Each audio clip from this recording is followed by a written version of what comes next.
Sjednici prisustvuju uz saborske zastupnike izabrane na prvim tajnim višestranačkim izborima u Hrvatskoj kao gosti, redoslijedom kojim ih je predstavio predsjedajući, uzoriti gospodin kardinal Franjo Kuharić, glavni imam za Hrvatsku i Sloveniju Šepko Omerbašić, predsjednik židovske općine Slavko Golštajn, članovi konzularnog zbora, dosadašnje rukovodstvo Republike, Sabora i Izvršnog vijeća, predstavnici iseljene Hrvatske i starog hrvatskog plemstva, predstavnici Jugoslavenske akademije znanosti i umjetnosti, Zagrebačkog sveučilišta, te Matice Hrvatske i grada Zagreba.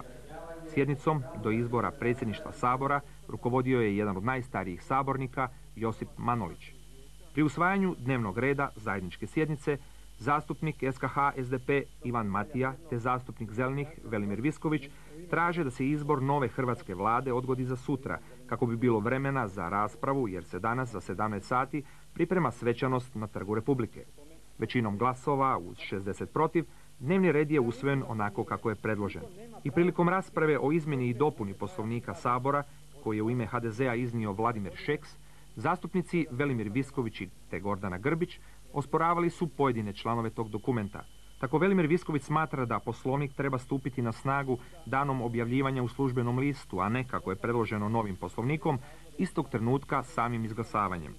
Gordana Grbić pak upozorila je kako je nepotrebno da se zastupnici izjašnjavaju o izvođenju himne Lijepa naša na početku zajedničke sjednice, budući da je himna već izvedena. Da je bilo mogućnosti za raspravu, rekla je Gordana Grbić, možda bi netko od zastupnika tražio da se uz hrvatsku himnu svira jugoslavenska. Poslovnik je na kraju usvojen uz 63 glasa protiv. Potom je izabran predsjednik Komisije Sabora za izbor i imenovanje. To je Ivan Milas, zastupnik u Društveno-političkom vijeću, a član HDZ-a. Nakon stanke, novoizabrani predsjednik Komisije Sabora za izbor i imenovanje predložio je za predsjednika Sabora doktora Žarka Domljana. Javnim glasanjem uz samo 2 glasa protiv, dr. Žarko Domljan izabran je za predsjednika Hrvatskog sabora. Dr. Žarko Domljan rođen je 1932. u Imotskom, diplomirao je i doktorirao na Filozofskom fakultetu u Zagrebu. 20 godina radio je u Jugoslavenskom leksikografskom zavodu. Tamo je uz ostalo bio glavni urednik likovne enciklopedije te pomoćnik direktora. Od 1987. radi kao znanstveni savjetnik u Institutu za povijesne znanosti Sveučilišta u Zagrebu. Dr. Domljan je inače predsjednik podružnice HDZ-a za grad Zagreb. U svom nastupnom govoru dr. Domljan je među ostalim rekao: Kao vrhovno političko i zakonodavno tijelo zemlje, Sabor će djelovati strogo u skladu sa svojim ustavnim ovlaštenjima, štiteći zakonitost i prava svakoga pojedinca, ali jednako tako demokratski ustroj i suverenitet Hrvatske kao nacionalne države hrvatskoga naroda i svih njenih građana. Zastupnici ovoga Sabora moraju voditi računa o biračima koji su mi iskazali povjerenje. Ali oni ni u jednom trenutku ne smiju smetnuti s uma činjenicu da im kao članovima Sabora mora biti na srcu dobrobit cijele zemlje i sveg njenoga pučanstva. Zato će Hrvatski sabor u donošenju zakonskih i drugih akata na prvome mjestu nastojati stvoriti preduvjete za oživotvorenje onih programskih ciljeva oko kojih je postignut konsenzus gotovo svih političkih stranaka u Hrvatskoj. To je prije svega politički suverenitet Hrvatske, koji mora biti uspostavljen u svim njenim dijelovima i sa svim političkim i zakonodavno izvršnim konsekvencama. To je zatim gospodarska samostalnost Hrvatske, što znači pravo na slobodno raspolaganje vlastitim bogatstvima i ostvarenim dohotkom, bez čega svako zamišljanje bolje budućnosti ostaje samo isprazna tlapnja. I konačno, to je njegovanje i utvrđivanje kulturnog identiteta Hrvatske. Pod predsjedanjem novoizabranog predsjednika Sabora zajednička sjednica nastavlja rad izborom 4 potpredsjednika Sabora. Prije izbora pročitan je brzojav izvršnog odbora Srpske demokratske stranke upućen Saboru, a u kojem se među ostalim kaže: Izvršni odbor SDS-a na svome redovitom sastanku održanom jučer 26. maja 1990. u Benkovcu odlučio je da produži suspenziju odnosa stranke sa Hrvatskim saborom i kroatocentričnim političkim stranačkim organizacijama STOP. Odluka o suspenziji je po našem osjećaju zbilje iznuđena prepoznatljivim nasiljem nad našim članom, predsjednikom mjesnog odbora SDS-a za Benkovac, Miroslavom Mlinarom. Htio bih vas uvjeriti da ovaj akt privremenih prekida odnosa nije izraz gnjeva ili političkog prkosa, još je izlišnije da se u njemu ogleda ultimatum. Čin je duboko povezan sa gubitkom poštovanja i samopoštovanja srpskog naroda u Hrvatskoj. Nama se činilo da je ovo najbolji i najbezbolniji način da se napadnuto samopoštovanje i poštovanje ponovno uspostavi. Budući da predstavnici Srpske demokratske stranke nisu došli na sjednicu, danas su se birala samo 3 potpredsjednika Sabora, jer je 4. mjesto međustranačkim dogovorom predviđeno za člana Srpske demokratske stranke. Javnim glasovanjem za potpredsjednika Sabora Socijalističke Republike Hrvatske izabrani su članovi HDZ-a Stjepan Sulimanac i Vladimir Šeks, te član stranke SKH SDP Ivica Percan.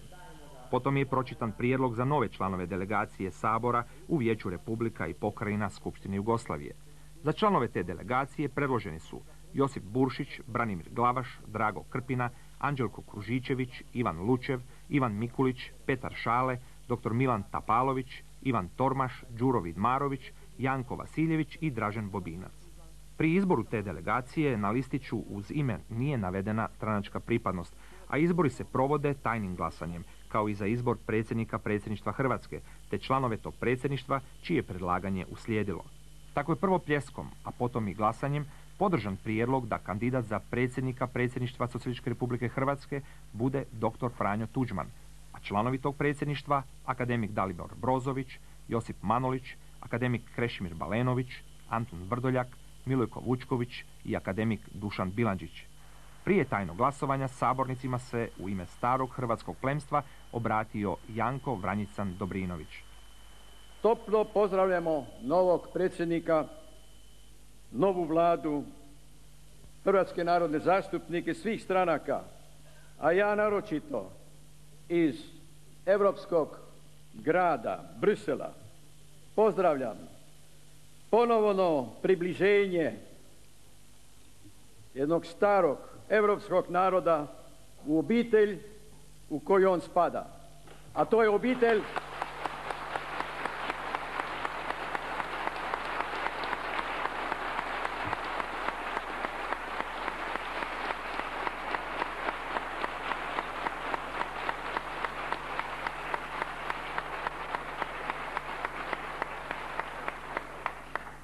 to je obitelj demokratskih europskih naroda.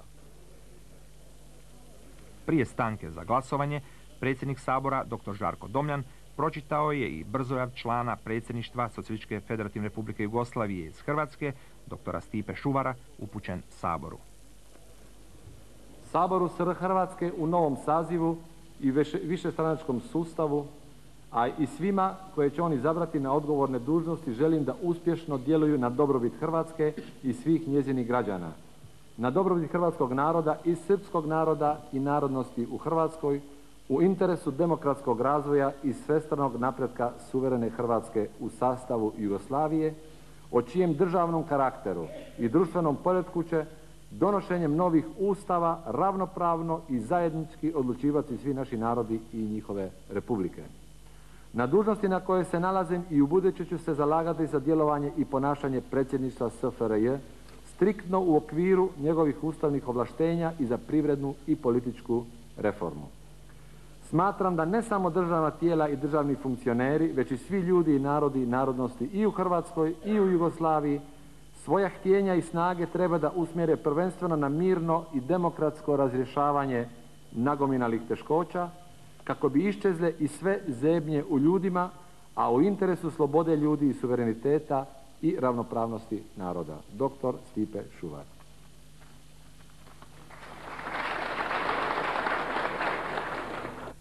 Poslije 90-minutnog odmora u kojem su zastupnici tajnim glasanjem izabrali predsjednika i članove predsjedništva Socijalističke Republike Hrvatske i članove delegacije Sabora Hrvatske u Vijeću Republika i pokrajina Skupštine Jugoslavije, na početku drugog dijela zajedničke sjednice svih triju vijeća Sabora, predsjednik Sabora dr. Žarko Domljan objavio je izborne rezultate. Objavljujem da su svi kandidati za članove delegacije dobili većinu glasova od ukupnog broja zastupnika u Saboru. Time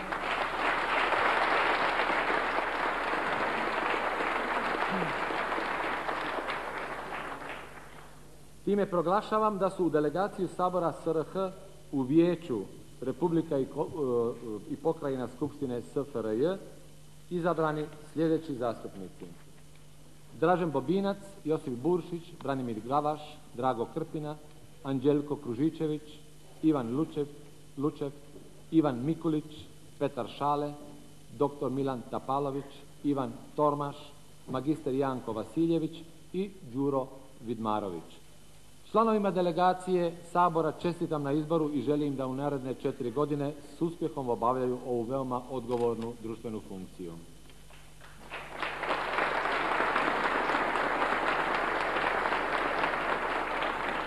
Objavljujem dalje da je za izbor predsjednika predsjedništva Socijalističke Republike Hrvatske 338 zastupnika preuzelo glasačke listiće.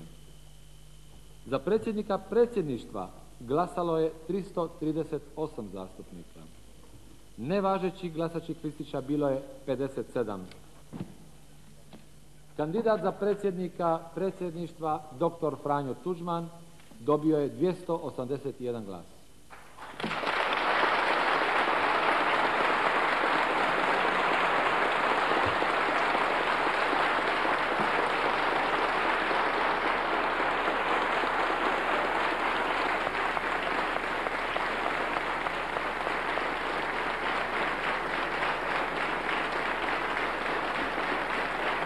Objavljujem da je za izbor članova predsjedništva SR Hrvatske 338 zastupnika preuzelo glasačke listiće.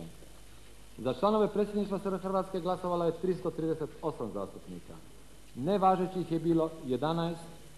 Pojedini kandidati za članove predsjedništva SR Hrvatske dobili su sljedeći broj glasova: akademik Krešimir Balenović 314, akademik Dušan Bilandžić 317, akademik Dalibor Brozović 307, gospodin Josip Manolić 282, gospodin Antun Vrdoljak 313 i magister Milojko Vučković 303.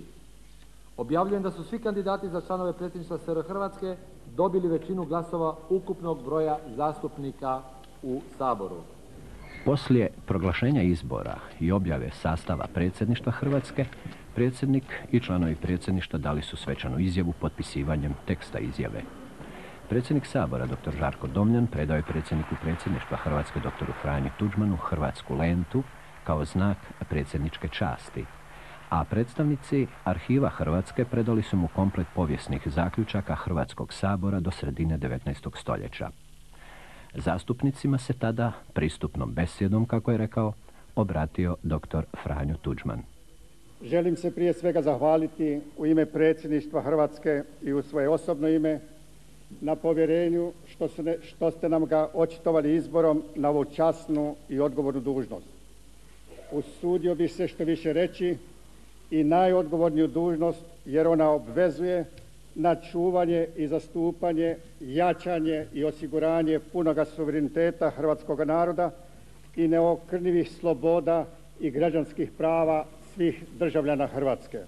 Visoki dome, u obnašanju naših dužnosti valja nam uvijek imati na umu činjenicu da u gotovo 14-stoljetnoj pisanoj povijesti Hrvata ni u jednoj drugoj ustanovi hrvatskog narodnog života nije bila tako izravno očitovana opstojnost, samosvojnost i samoodređenje kao u neprekidnosti trajanja i djelovanja Hrvatskoga sabora. Tijekom svih tih dugih stoljeća i tegobne nam povijesti, Hrvatski državni sabor bio je čuvarom suvereniteta s izuzetkom razdoblja od 1918. do 1941. hrvatskog naroda u odnosu na druge nacionalne i državne zajednice. Hrvatski je sabor bio nositeljem pravnoga poretka i u ovisnosti od društvenih okolnosti svoga vremena, jamstvom sloboda i prava građana te općega civilizacijskog napretka. Navodeći brojne primjere konkretnih odluka i djelovanja Hrvatskog sabora u kontinuitetu povijesnih događanja od Bizantije i vremena hrvatskih velikana Ivana Zvonimira i Petra Krešimira IV, preko unije s ugarskim zemljama i drugih zbivanja, sve do događaja u listopadu 1918. godine, dr. Franjo Tuđman je naglasio.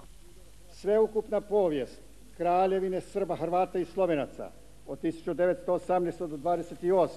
i Jugoslavije 1929. do 1941. zbivala se u sjeni Vidovdanskog centralističkog ustava donešenog u Beogradskoj skupštini 1920. protiv volje hrvatskog naroda, te Ustava o Republici Hrvatskoj, što ga je tada donijelo izabrano predstavništvo hrvatskog naroda pod Radićevim vodstvom na stranačkom skupu, pošto je Hrvatski sabor bio raspušten. Hegemonističke snage, što su ustrajanjem na centralističko-unitarističkom uređenju Jugoslavije uzrokovalo sve dublju državno-političku krizu, bile su prisiljene na popuštanje istom uoči Drugog svjetskog rata. Međutim, sporazum između Mačekova, hrvatskoga vodstva i kneza Pavla i Cvetkovića o stvaranju Banovine Hrvatske i ponovnoj uspostavi Hrvatskoga sabora došao je ne samo prekasno, već ga nije prihvatila ni većina srpskih političkih stranaka, ne mireći se s idejom federalizacije Jugoslavije.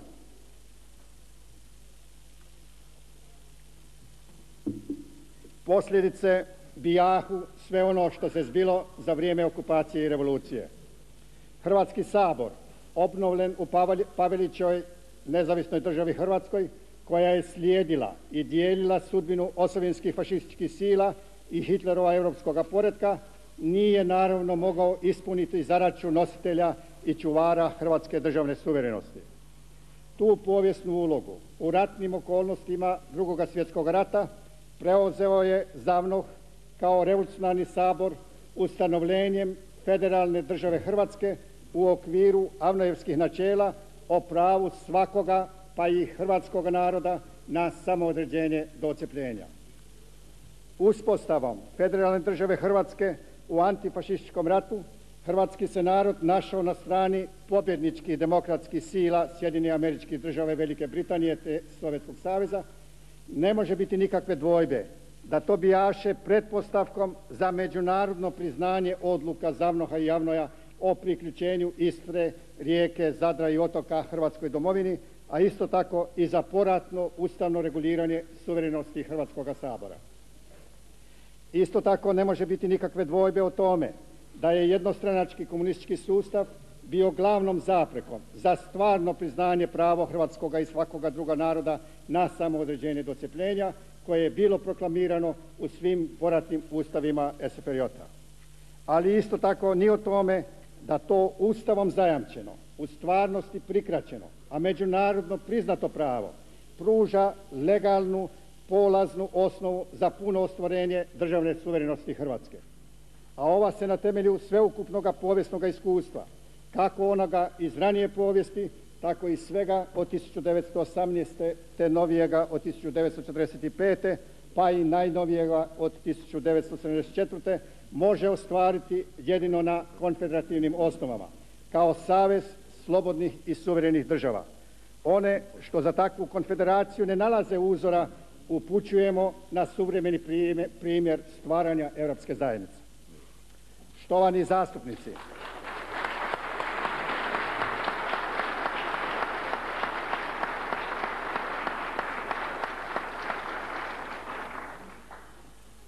zastupnici, velebnom pobjedom demokracije, koja je omogućila saziv i ovakav sastav Hrvatskoga sabora, stvorena je takva duhovna klima da gotovo zahtjeva svečarske velike riječi. Međutim, prilike u kojima živimo, okolnosti koje nas okružuju i osobito zadaće što su pred nama ne dopuštaju nam blještavi trijumfalizam niti velika i olaka obećanja. Ipak, pozivajući na krajnju razboritost i promišljenost, daleko smo od svake zdvojnosti i pesimističkoga malodušja. Iako smo do sada prešli kratki dio puta u parlamentarnu demokraciju, bio je to presudno važan prvi korak na povratku hrvatskoga naroda i njegove države europskoj, civilizacijskoj, političkoj, kulturnoj i gospodarskoj tradiciji. Valja odati priznanje svima sudionicima u provedenim slobodnim izborima, kako onima u dosadašnjoj vlasti, tako i svima što ih iz oporbe smjenjuju ili ostaju u opoziciji, što su izbori protekli mirno i dostojanstveno. Mogli bismo dapače reći na zavidnoj razini. Na tim je izborima većinu u sva 3 saborska doma, a i većinu više od 2/3 općinskih skupština osvojila Hrvatska demokratska zajednica. To samo po sebi znači da je Hrvatska demokratska zajednica uz pobjedničku slavu pripala i čast da ponese najteži dio bremena u krčenju gotovo neprohodnoga, šipražnoga, kriznoga stanja što nam ga ostavlja jednostranački sustav. No svoj dio odgovornosti u tome ne mogu izbjeći ni ostale stranke što su ishodom izbornog nadmetanja dospjele u udobnije klupe saborske oporbe. Naime, pravila i običaji parlamentarne demokracije ne daju pobjedniku sva prava dobitnika, niti poražene svrstavaju u nemoćne gubitnike, kako je to bilo u jednostranačkoj samovlasti. Rezultati hrvatskih izbora, koliko su znakoviti, toliko su i obvezujući. Slobodnom voljom naroda, izraženom na najdemokratskiji način što ga poznaje suvremeni svijet, na neposrednim, tajnim, višestranačkim izborima, zakonodavna je vlast i pravo na određivanje izvršne vlasti pripala stranci koja je na zastavama svoga programa najjasnije istakla vjekovne težnje hrvatskog naroda da bude slobodan i svoj na svome. Da u duhu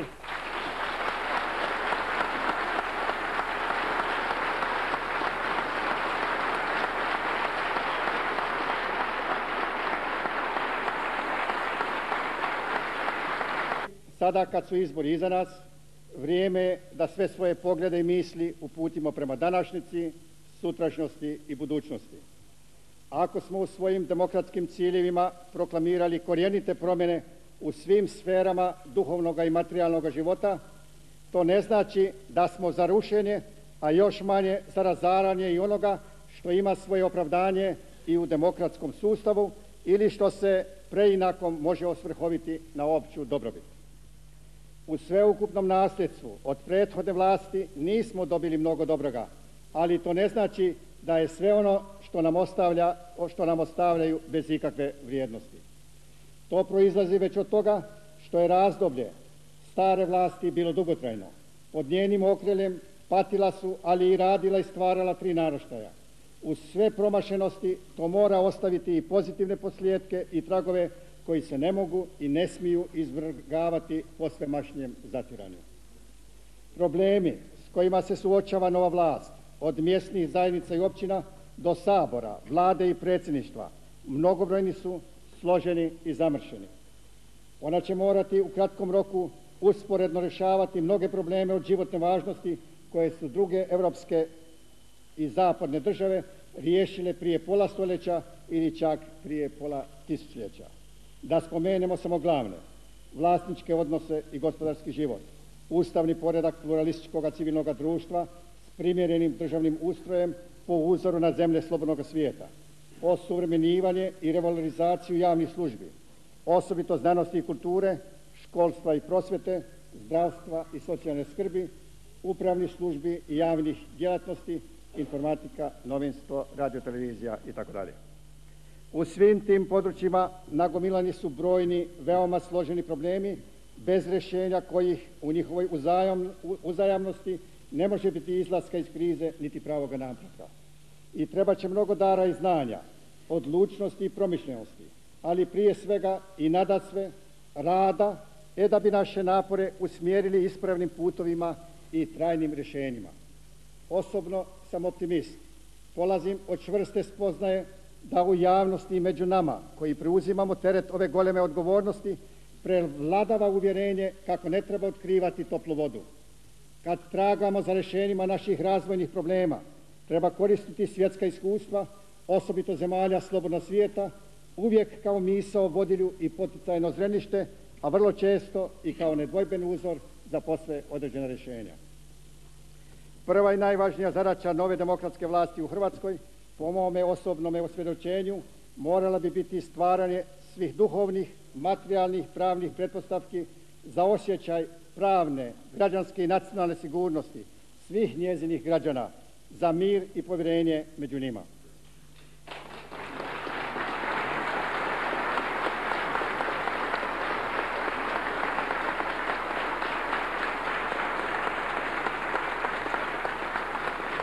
ne samo veliki scenaristi iz suprotnih, naročito hegemonističko-unitarističkih i dogmatskih tabora, nego i svi oni za prošlost vezani ljudi koje zbunjuju demokratska kretanja i običaje na koje nisu navikli, čine i činit će sve da osujete oživotvorenje naših ciljeva, da koče i kompromitiraju uvođenje poretka pravne države, reda, rada i morala.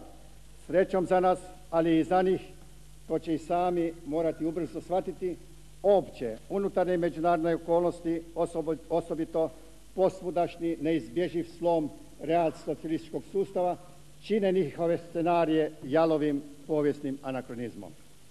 To naravno ne znači da smijemo podcjenjivati opasnosti od različitih oblika prijetnji, ucjena pa i provokacija, što gotovo svakodnevno dolaze iz protuhrvatskih i protudemokratskih jazbina i stožera.